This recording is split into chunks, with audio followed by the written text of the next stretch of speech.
Salut les Tribers, je vous retrouve aujourd'hui pour un tuto outil. Je vais vous présenter le logiciel en ligne Lucidchart qui vous permet de réaliser des organigrammes et des schémas de manière assez intuitive. Donc si vous n'avez pas PowerPoint, cet outil peut vous intéresser et surtout si vous voulez travailler à plusieurs puisqu'il est adapté pour le travail collaboratif. Donc là, nous nous trouvons sur mon compte Lucidchart. Donc évidemment, quand vous arrivez sur Lucidchart, il faut créer un compte. Vous pouvez le faire à partir de votre email. Lucidchart n'est pas un outil gratuit, c'est ce qu'on appelle un freemium. Donc vous avez une offre d'appel qui est gratuite et notamment ici, vous avez la possibilité de créer jusqu'à 3 documents. Donc vous voyez par exemple, j'en ai 2 qui sont stockés ici. Je vais pouvoir en faire un 3e et c'est tout. Si j'ai besoin d'en faire encore un autre, je vais devoir supprimer l'un de ceux-là, l'exporter et le conserver et là je pourrai plus le modifier. Pour la limite, vous pouvez également aller jusqu'à maximum 60 petits encarts de texte, comme ça, petites bulles, par document. Donc on va commencer, vous voyez, au niveau de la prise en main de l'outil. C'est un peu comme tous les outils qu'on retrouve actuellement en ligne. Ils sont vraiment faits pour être très simples, donc on n'a pas 50 000 fonctionnalités, et du coup on s'y retrouve assez facilement. Donc là, voilà, j'ai mon tableau de bord à accueil. Ici, j'ai mes documents. Ici, je retrouve tous les modèles, tous les templates existants qui sont catégorisés ici, organigramme, carte mentale, etc. Donc, je reviens dans mes documents et je vais en créer un nouveau. Donc, je peux partir d'un document vierge ou je peux en créer un à partir d'un modèle, ce qui fait gagner énormément de temps. Là, le but aussi quand on produit quelque chose, ça va être d'essayer de gagner du temps. Donc hop, si on peut trouver un modèle qui nous convient, c'est parfait. Donc je vais aller par exemple faire une carte mentale et je vais choisir celle-ci. J'ouvre le modèle. Ça m'ouvre le document dans une nouvelle fenêtre. Et voilà, donc là je vais pouvoir, comme je pars de ce modèle-là, il va falloir que je l'adapte. Alors par exemple pour ce titre ici, c'est celui que je retrouve, c'est le titre de mon document, donc il suffit que je le renomme. Et hop, voilà, c'est modifié dans mon titre ici. Donc maintenant, je pars du centre. Donc je vais taper mon titre, typologie des outils du e-learning. Par exemple, je sais que je vais avoir un peu trop de choses ici. Hop, je vais en supprimer. Donc hop, je sélectionne comme ça. Et la touche Supr. Et donc on retrouve sur ce modèle-là, donc les niveaux qui ont des couleurs différentes, pour bien se distinguer des autres dans ce modèle de carte mentale. Alors si on reprend l'environnement de notre document, on va juste être intéressé par tout ça et cette colonne-là. Donc ici, ça concerne notre texte, la taille, le gras, l'italique, souligner la couleur du texte. On a une petite palette de couleurs. On va pouvoir ici aligner notre texte dans la petite cellule. Et dans cette colonne-là, on va retrouver des propositions de formes à intégrer ici dans notre schéma ou notre organigramme. Et là, ça va fonctionner tout simplement en glisser-déposer. Par exemple, ici, j'ai un rectangle jaune, un carré jaune avec du texte.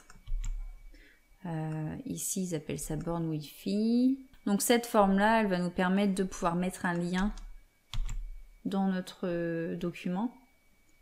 Et puis ici, on a différents types de formes, puisque par exemple pour les organigrammes, on va avoir besoin de ça, des losanges, des choses comme ça. Par exemple, celui-ci, je veux l'intégrer, donc je vais changer sa couleur de fond. Ici, je vais changer le contour de ma forme. Là, actuellement, c'est en gris.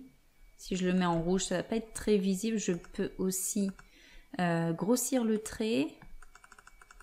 Voilà, là on voit bien que j'ai un contour rouge. Je peux changer ici ma police, ma couleur de police et la taille. Voilà. Ou encore la police. Alors maintenant que mon organigramme est démarré, je vais le partager avec mes collègues de travail. Dans ce cas-là, je vais donc dans partager. Donc soit je saisis leur email pour qu'elles reçoivent donc une notification, soit je demande le lien de partage. Et dans ce cas-là, c'est moi qui transmettrai le lien. Et avant de faire ce partage, je vais vérifier, donc je vais choisir l'option qui m'intéresse. Est-ce que les personnes à qui j'envoie peuvent aussi partager et modifier, ou est-ce qu'elles peuvent uniquement modifier, ou est-ce qu'elles peuvent l'avoir en lecture seule avec la possibilité de mettre des commentaires, ou enfin, est-ce qu'elles peuvent uniquement l'avoir en lecture seule. Lorsque j'invite une personne à venir sur mon document, elle va devoir, en revanche, créer son compte, créer un compte sur Lucidchart pour pouvoir accéder au document. Maintenant, si l'on va dans les fonctions avancées, on retrouve ici le partage, c'est ce qu'on vient de voir. On a ici le lien pour publier, donc on va le voir aussi sur un autre bouton. Et puis ici, on a le lien iframe pour intégrer donc notre document sur une page web par exemple. Ce qui est bien aussi avec Lucidchart, c'est que vous avez vraiment cette grande page qui est peu limitée. Alors forcément, elle va être limitée si derrière vous voulez la publier en PDF ou l'imprimer ou que sais-je. Là forcément, vous serez limité par votre document de publication. Mais ici, on peut encore agrandir. Donc hop, si je descends, et ici j'ai les petites flèches, vous voyez, voilà, qui me permettent d'agrandir et de pouvoir mettre vraiment quelque chose d'assez grand. Cette dernière colonne de l'environnement, elle va être surtout utilisée pour le travail collaboratif. Alors maintenant, si mon document est terminé et que je veux le publier, je vais faire fichier, exporter. Et là, je vais avoir le choix. Pour rester sur les formats classiques, on va pouvoir publier en PDF et en images, PNG, JPEG. Voilà, donc il reste encore quelques petites fonctionnalités à découvrir, mais voilà, vous avez on vient déjà de faire un tour de l'outil qui permet de pouvoir le prendre en main.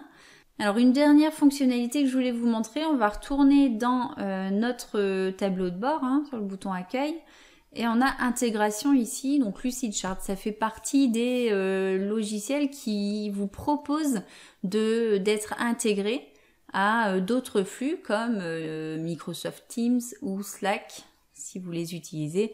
On a Google Drive, etc. Donc ça peut être pas mal de les intégrer, d'intégrer un document à votre équipe sur Microsoft Teams par exemple. Voilà, j'espère que cet outil vous aura intéressé. À bientôt!